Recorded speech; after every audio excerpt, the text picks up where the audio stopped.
네, 주께서 너무나도 사랑하시는 우리 아델포의 교회 성도 여러분들을 주님의 이름으로 환영하고 축복합니다. 자, 여러분들 한 주간 어떻게 살아오셨습니까? 여러분들 한 주간 믿음으로 살아오셨습니까? 아니면 나의 계획과 생각대로 살아오셨습니까? 우린 지난주에 들어서 알겠지만 우리는 모두 믿음으로 거듭난 존재요, 새로운 삶을 누리는 자들입니다. 믿으십니까? 네, 그럼 우리들에게 하나님께서는 지난주부터 리버스, 만물을 새롭게라는 주제로 거듭남 시리즈 설교를 허락해 주셨다는 것이죠. 거듭나다. 아마 교회를 어느 정도 다녀본 성도님들이라고 한다면 굉장히 익숙한 단어인 이 거듭남. 이 거듭남은 대체 무엇이란 말입니까? 이전 것은 지나간 새로운 피조물이 된 상태가 바로 거듭난 것입니다. 자, 누구 안에서 우리는 새로운 피조물이 된 것입니까? 오직 예수 그리스도 안에서. 네, 맞아요.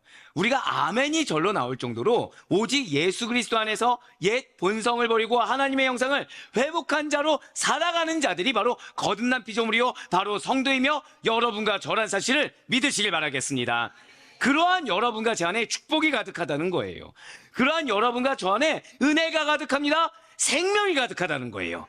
그렇다면 이렇게 우리 안에 은혜가 가득하고 축복이 가득하다, 거기에 대해서 생명이 있다, 이것에 대한 증거가 과연 무엇이겠습니까? 바로 사도 요한이 오늘 이 자리에 모인 우리들에게 딱 한 단어로 그 답을 말해주고 있다는 것이죠. 그것이 무엇이겠습니까? 자, 절단 크게 고백하실까요? 사랑! 네, 바로 사랑이라는 거예요. 구원받았다는 증거로 우리 안에 사랑이 가득하다, 다른 것이 가득한 것이 아니라 사랑이 가득하다라고 성경이 밝히고 있다는 거죠. 그래서 우리 주님께서는 사망에서 생명으로, 자, 절단 고백하실까요? 사망에서 생명으로. 네, 그렇습니다. 리버스 만물을 새롭게, 바로 사망에서 생명으로라는 제목으로 요한일서 3장 14절 말씀을 통해 생명이 있는 자여 서로 사랑하라, 서로 사랑함으로 너희가 사망에서 생명으로 옮겨졌음을 증명해 보이라 라고 말씀하고 계시다라는 것입니다. 먼저 오늘 본문인 요한일서 3장 14절의 말씀을 다시 한 번 더 보도록 하실게요. 우리는 형제를 사랑함으로 사망에서 옮겨 생명으로 들어간 줄을 알거니와 사랑하지 아니하는 자는 사망에 머물러 있느니라. 아멘. 자, 지금 이 구절을 우리가 풀어서 보면요, 우리가 성도를 사랑하고 우리가 형제를 사랑을 행하면 사망에서 생명으로 옮겨지는 것이다. 그렇기 때문에 사랑하지 않는 자는 아직 사망에 머물러 있고 생명으로 옮겨지지 않은 상태다라는 어감으로 다가온다라는 것이죠. 그렇다고 해서 그럼 번역이 뭔가 잘못된 것인가 라는 생각이 들 수도 있겠지만 결코 그것은 아니라는 것입니다. 잘 기억하시길 바라요. 형제 사랑이라는 것은 구원의 조건이 아닙니다. 형제 사랑은 무엇이냐? 절대 고백하실까요? 구원의 증거. 네, 형제 사랑은 구원의 조건이 아니라 구원의 증거라는 것이죠. 형제를 사랑해야 구원받는 것은 아닙니다. 하지만 구원받은 자라고 한다면 형제 사랑이 반드시 나타나다라는 거예요. 그렇습니다. 우리는 어떤 사람의 형제 사랑의 모습을 보고 저 사람은 무언가 다르다, 저 사람은 구원받았구나, 사망에서 생명으로 옮겨졌구나 라는 것을 알 수가 있다는 것이죠. 형제 사랑이 그가 구원받은 자라는 걸, 그가 믿는 성도라는 것을 증명해 준다는 거예요. 구원받았다는 그 증거를, 바로 구원받았다라는 그 외적 사실을 우리는 다른 것이 아니라, 한 번 더 고백하실까요? 형제 사랑. 내 형제 사랑을 통해서 찾아볼 수 있다는 사실을 반드시 잊지 않을 수 있는 여러분과 제가 되길 간절히 소망합니다. 예, 맞아요. 그리스도인은, 성도는 먼저는 예수님에 대한 신뢰와 믿음이 선행되고 그 믿음에 기초한 헌신으로서 사랑할 수가 있게 되는 것입니다. 진실로 믿음이 없으면 하나님을 기쁘시게 할 수가 없어요. 믿음이 없으면 하나님께서 기뻐하시는 형제 사랑, 바로 그 영원 사랑을 실천할 수가 없다는 거죠. 아니, 그런데 목사님, 저는 분명히 예수님을 믿습니다. 저는 천국도 믿고요, 예수님의 말씀도 믿어요. 그리고 저는 예수님도 정말 사랑합니다. 그래서 나의 육신의 안위보다 예수님을 사랑하는 것이 전 더 좋아요. 말씀을 읽는 것이 더 좋아요. 예배 드리는 것이 더 좋아요. 그런데 사실 저는 형제를 그렇게 사랑하는 것 같지는 않습니다. 제 마음에는요, 형제를 미워하는 마음, 전부는 아니라고 하더라도 원망하는 마음이 있다라는 거죠. 왜 이런 것입니까? 그럼 저는 구원받지 못한 것입니까? 라면서 나의 마음 상태를 보면서 솔직하게 질문할 수도 있을 것입니다. 하지만 그것은요, 왜 나에게 형제 사랑이 없냐라는 이유에 대한 것이 아니라 사랑이 없는, 저를 따라 고백하실까요? 상황. 예, 사랑이 없는 상황 그 자체를 이상하게 여겨야 된다는 거죠. 그리스도인으로서 우리는 거듭난 자들입니다.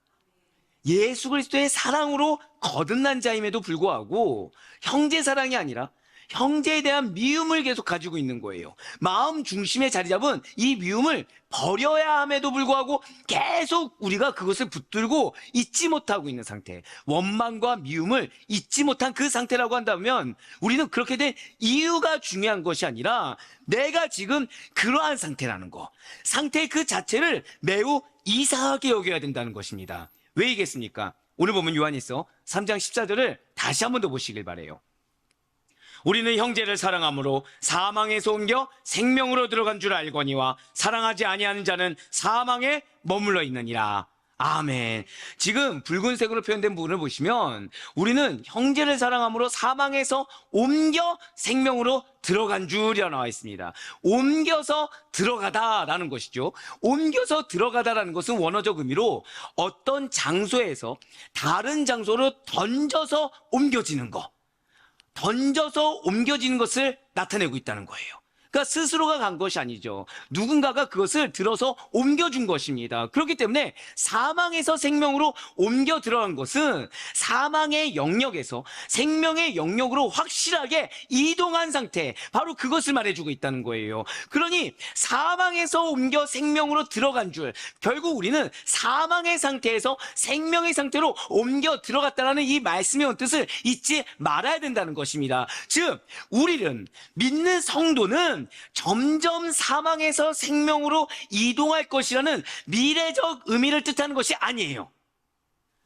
우리는, 믿는 성도는요, 더더욱 사망에서 생명으로 이동해가는 과정을 내가 겪고 있다라는 현재 진행의 의미도 아니라는 것이죠.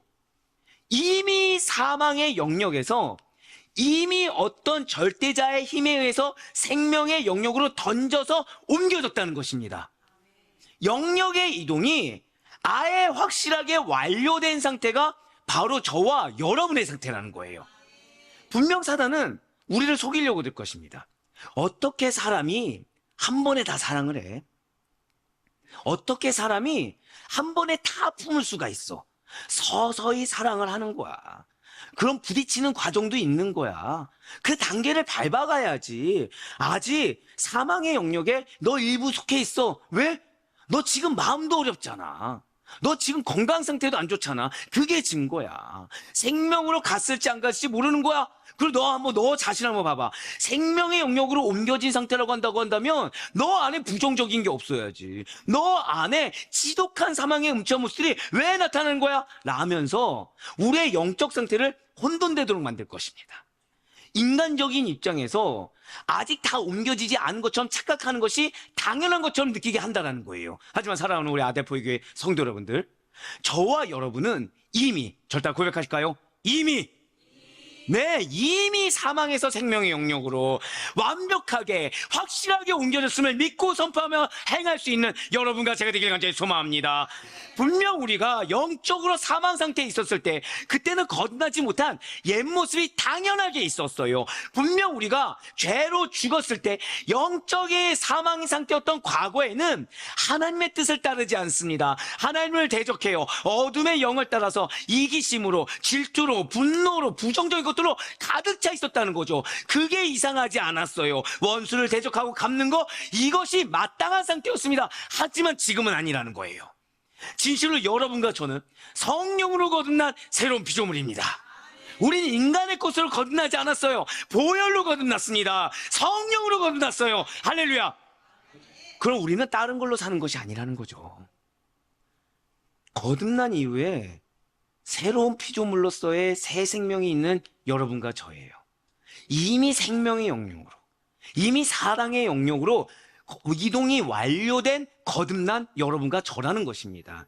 그럼 우리들은요, 우리들의 마음에 거하시는 성령 하나님께 그 의지의 결정권을 내어드림으로써 하나님의 뜻을 따르게 됩니다.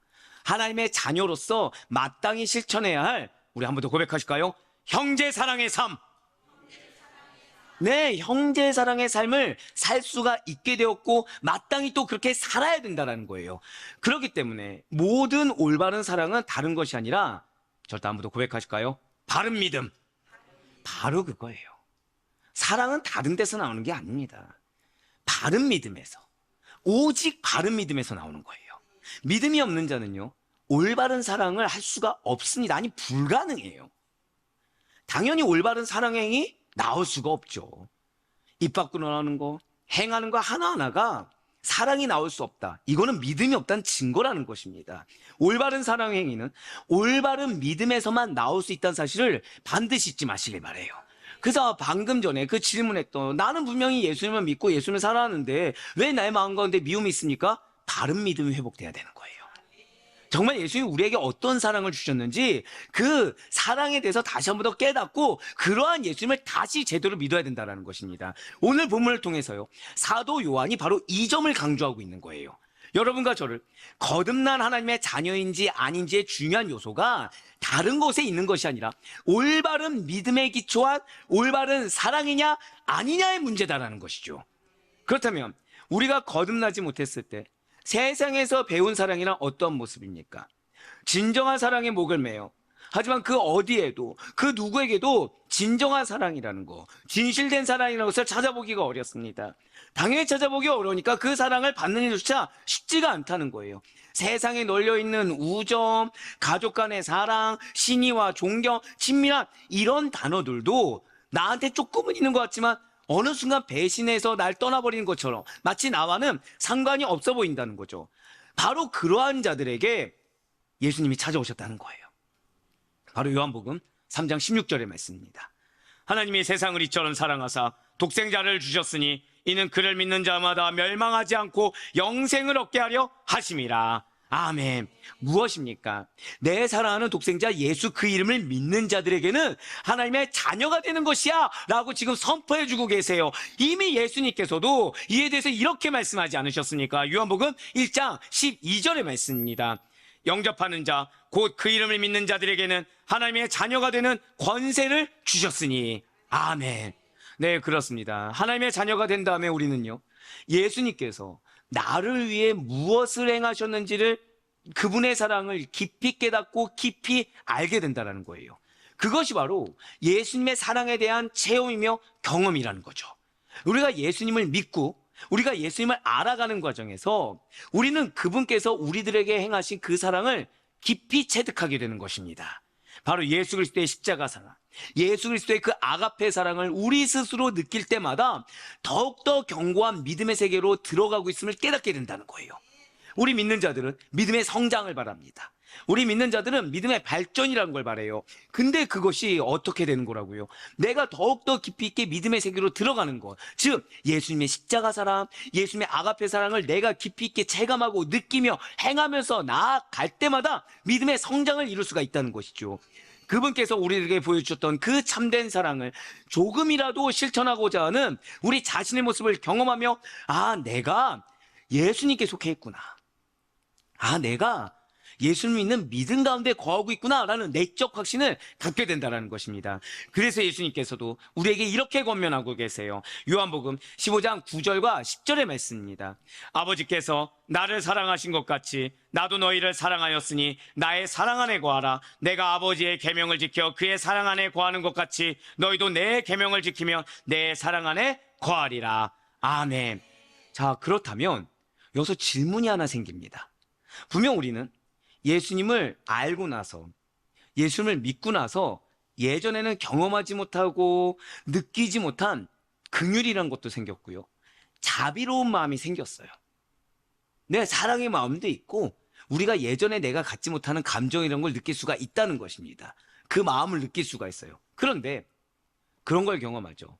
그것도 잠시 사랑의 마음을 금세 다시 줬고요, 예전에 미워함, 예전에 자비가 없는 상태로 되돌아가곤 한다는 거예요. 아니 대체 왜? 분명히 예수님을 믿고 알아서 내가 갖게 된 사랑의 마음이고 자비로운 마음이고 긍휼의 마음인데 그것이 지속되지 않는 것입니까? 한번 초대교회를 생각해 보시길 바라요. 자신이 가진 재산과 소유를 팔아서요, 교회 공동체 안에 있는 가난한 자들에게 나눠줬던 훈훈한 모습이 있었습니다. 자, 그것이 오늘날까지 지속되든가요? 그것이 계속해서 유지가 되었습니까? 아니라는 거죠. 그러한 좋은 사랑의 행함이 지속되지 못했다라는 거예요. 왜입니까? 초대교회 당시의 영지주의자들이 쾌락주의라는 것을 조장해버렸습니다. 그냥 나만 좋으면 그만이라는 사상을 퍼뜨렸다는 거예요. 그래서 재물을, 하나님께서 허락하신 그 물질을 더 이상 형제들을 도와주는데 사용하지 않습니다. 누구를 위해 쓰죠? 나를 위해 쓴다는 거예요. 시간도 나를 위해 써요. 물질도 나를 위해 써요. 정확히는 인생이란 걸 나를 위해 쓰는 겁니다. 다른 여러 가지 핑계와 유의가 있지만 궁극적으로는 나의 쾌락을 위해서 내가 죄를 짓는 방편으로 사용하도록 만들어버렸다는 거예요. 그런데 그러한 영지주의자들의 영향이 현재 오늘날까지도 다른 가명과 다른 탈을 쓰고 우리 생활 깊숙이 들어와 있습니다. 혹시 여러분들 디지털 영지주의란 말을 들어보셨습니까? 영지주의가 무엇이죠? 예수님의 육체적 부활은 믿지 않고 부정하는 거예요. 육체는 천하고 영은 고귀하다. 예수님이 하나님의 아들이시라면 천한 육체 몸을 입고 오셨을 리가 없다라는 주장이 바로 영지주의자들의 주장입니다. 자, 그런 의미에서 우리가 인간의 편의와 특수 상황을 위해서 선택한 온라인 예배를 현장에서 생동감 있게 드리는 예배 가치와 동일시하면서 자연스럽게 맞바꿀 수 있는 것이 바로 하나의 디지털 영지주의라고 부를 수가 있다는 것이죠. 물론 온라인 예배를 드리면서요, 뜨거운 마음을 느끼고 믿음을 새롭게 결단하는 일이 가능할 수도 있습니다. 그렇다고 해서 교회에 나와서요, 내 몸과 정신과 영이 전인격이 받아들이고 호흡하는 예배의 경험과 온라인 예배가 같을 수는 없다는 거죠. 마치 우리가 직접 전 세계를 돌아다니면서 맛보고 즐기고 체험하는 여행과 우리가 방에서 다른 여러 매체 등을 통해서 경험하는 대리여행이 같습니까? 다릅니까? 다른 것처럼 동일하다는 거예요. 지금 여기에서 드리는 예배와 집에서 녹화된 예배를 드리는 것은 아예 질적으로 다른 차원이라는 거죠. 우리는 온라인으로 드리는 예배를 보조하는 수단으로 혹은 사정이 여의치 않아 드리는 것으로 생각하고 받아들여야 되는 것이지 이것으로 충분하다고 여겨서는 안 된다는 것입니다. 그렇습니다. 우리가 믿음이 있노라라고 하면서 사랑의 마음이 자꾸 식는 것 같은 상황 역시도 영지주의의 영향 때문입니다. 어려운 사람이나 형제들이 돕는 것이 좋다는 걸 누가 모르겠어. 하지만 내 코가 지금 석자야. 내 환경이 어려운데 누가 누구를 도와? 나부터, 우리부터 살아야지. 그런데 생각해보니까 내가 헌신한 게 너무 아깝잖아. 당시에는 좀 괜찮은 줄 알았는데, 당시에는 그것이 사명인 줄 알았는데, 나도 내가 어렵사리 헌신했다고 했는데 이제 생각해보니까 괜히 그랬어. 다들 나한테 고마운 줄도 모르잖아 라면서 이제 어떤 말이 나옵니까? 교회는 적당히 섬기는 거야. 현실 삶에서 잘 살아야지. 현실 삶 없이 어떻게 믿음이 유지될 수가 있겠어? 사람? 붙여준 영혼? 머리 검은 짐승은 믿는 것도 아니고 거두지도 말아야 돼. 사랑 우리 아르포의 성도 여러분들, 여러분과 저에게 긍휼이 무엇입니까? 반드시 잊지 마시길 바라요. 긍휼이라는 것은요, 거듭나지 않는 자들의 것이 아닙니다. 긍휼은, 자비라는 건요, 거듭난 자가 아니면 가질 수 없는 감정입니다. 비참한 환경에 처한 자를 보고요, 연약한 자를 보고 힘겨워하는 자를 보고 그에 대해 자연스럽게 나타나는 애끓는 심정이 긍휼이에요. 이러한 긍휼은 누가 가지신 것입니까? 우리 하나님께서 죄인들에게 가지신 마음이에요. 우리 하나님 아버지께서 죄인인 여러분과 저를 바라보면서 가지셨던 생각이자 마음이라는 거죠. 물론 믿지 않는 자들도요, 어떠한 자비가 있을 수 있고 어떠한 긍휼이 있을 수 있습니다. 하지만 그런 것들은 한 가지를 원하죠. 대가를 바란다는 거예요. 믿지 않는 자들이 가지는 긍휼과 자비라는 것은 대가를 어느 정도 바라는 긍휼입니다. 비단 물질이 아니어도요, 남을 도움으로 썼는 자기만족, 또는 세상 사람들에게 좋은 사람으로 보여지는 이미지나 인정됨, 이러한 것들을 알게 모르게 바라는 대가성이라는 것이죠. 분명 하나님께서 죄인들에게 베푸신 긍휼이라는 것은 아무런 대가가 없습니다. 그러한 하나님께 긍휼하심 받은 우리들은요, 아무런 대가를 바라지 않고 행하는 거예요. 왜요? 내가 받았으니까. 하지만 독생자 예수 그리스도를 십자가에 못 박아놓고도 나몰라라 회피하는 것이 누구입니까? 우리 죄인들이에요. 은혜를 원수로 갚는 무정한 자가 우리 죄인들의 모습입니다. 예수님을 사랑한다고 하면서 예수님보다 내가 더 중요한 자가 바로 우리 죄인들입니다. 우리에게는 가룟 유다와 같은 악함과 죄성이 존재한다는 거예요. 바로 마태복음 26장 15절과 16절의 말씀입니다. 내가 예수를 너에게 넘겨주리니 얼마나 주려느냐 하니 그들이 은 30을 달아주거늘 그가 그때부터 예수를 넘겨줄 기회를 찾더라. 아멘. 진실로 여러분과 저는 거듭났음에도 불구하고 때로는 예수님을 넘겨줄 기회를 찾는 자들입니다. 이미 무조건적인 사랑으로 대가 없는 긍휼을 덧입은 자들이 구원받아야 할 또 다른 죄인들을 보면서 하나님께서 붙여주신 그 영혼과 공동체를 보면서 나는 긍휼을 베풀 상황이 아니야 라면서 아주 단호하게 거절하고 만다는 거죠. 우리는 궁핍한 형제를 보고서 돕고자 하는 마음이 열릴 때 마음의 문을 열고 적극적으로 나아가 돕는 행동을 구체적으로 실천하는 것이 아니라 아주 냉정하게 계산하면서 마음의 문의 빗장을 걸어 잠가버린다는 거예요. 판단합니다. 왜곡합니다. 호도합니다. 정죄합니다. 성령의 감동을 통해 하나님께서 도우라! 사랑하라! 라는 음성을 듣고도 나의 이기적이고 죄악된 의지를 여러 가지 핑계와 타협 뒤에 숨어서 발현하는 것이 우리라는 거예요. 그리스도의 사랑을 증거해야 할 자가 형제의 궁핍함을 보고 생기는 긍휼의 마음을 무시하는 악인의 강한 의지를 증거해버리고 있다는 것이죠. 하지만 사랑하는 성도 여러분들, 우리의 정체성은 그러한 자들이 아닙니다. 여러분과 저는 형제를 사랑하도록 부름받은 거듭난 자들입니다. 거듭난 자는 무엇을 해야 된다고요? 형제 사랑이라는 거예요. 우리는 이미 사망에서 생명으로 옮겨진 자들입니다. 이러한 예수 그리스도의 생명이 있는 자들에게는요, 사랑의 마음이 있는 것이 당연하다는 것이죠. 그 대가 없는 무조건적인 자기희생적인 사랑이 바로 도저히 받을 만한 가치가 없는 자, 불의한 자에게 내어준 아가페 사랑이요 십자가 사랑입니다. 이렇게 사망에서 생명으로 옮겨진 자들의 사랑은 결단코 마음에만 머물거나 마음에 든 생각을 쫓아버리고 도우려는 의지를 꺾어버리는 사랑이 아니라는 거예요. 한 번 더 고백하실까요? 나는 빚진 자입니다. 네, 그저 빚진 자의 마음과 믿음으로 행함과 진실함으로 하는 사랑이 바로 우리가 마땅히 행해야 될 사랑인 것입니다. 그러니 성령으로 거듭나서 새 생명을 소유한 모든 그리스도인들은, 모든 하나님의 자녀들은 우리 안에 있는 그리스도의 생명으로 인해서 반드시 진실한 사랑을 행해야 된다는 사실을 잊지 마시길 바라겠습니다. 사랑하는 우리 아데프로의 성도 여러분들, 이제 말씀을 맺겠습니다. 진실로 그리스도의 생명이 가져온 사랑은요, 영혼을 살립니다. 아무리 환경이 미흡하고 어렵다고 하더라도 영혼을 살리는 것이 최우선이지 나의 감정 따라, 나의 환경 따라 맞춰서 행하는 것이 결코 아니라는 거예요. 이 세상에 있는 사랑이 아무리 지고지순하고 아무리 놀랍다고 하더라도 예수 그리스도의 사랑에 감히 단 1%도 비할 바가 못 됩니다.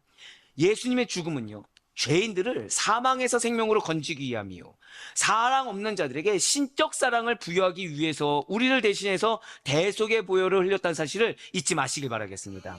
그럼 우리는 이미 사망에서 생명으로 옮겨진 자들이라는 사실, 이 정체성을 놓치지 마시길 바라요. 그럼 우리들은 예수님만을 닮아가는 자들입니다. 그러니 예수님께서 그러하셨듯이 생명력이 샘솟는 진정한 그리스도의 사랑이 우리들의 삶 가운데 짙게 드려지는 가운데 우리들에게 허락된 수많은 영혼들이 영육으로 회복됨을 얻는 것을, 우리의 사랑으로 말미암아 그들이 온전히 회복의 길을 걷는 것을 경험할 수 있는 여러분과 제가 되길 간절히 바라요. 그래야 바로 얻고 얻기는 우리들의 그러한 예수 그리스도의 사랑으로 인하여 사랑의 증거가 허다한 우리 성도님들의 삶이 되시는 가운데 우리들로 말미암아 다른 이름이 드러나는 것이 아니라 예수 그리스도, 그분의 이름만이 영광받을 수 있는 축복된 거듭난 자들로서의 우리의 삶이 될 수 있기를 주님의 이름으로 간절히 축원합니다.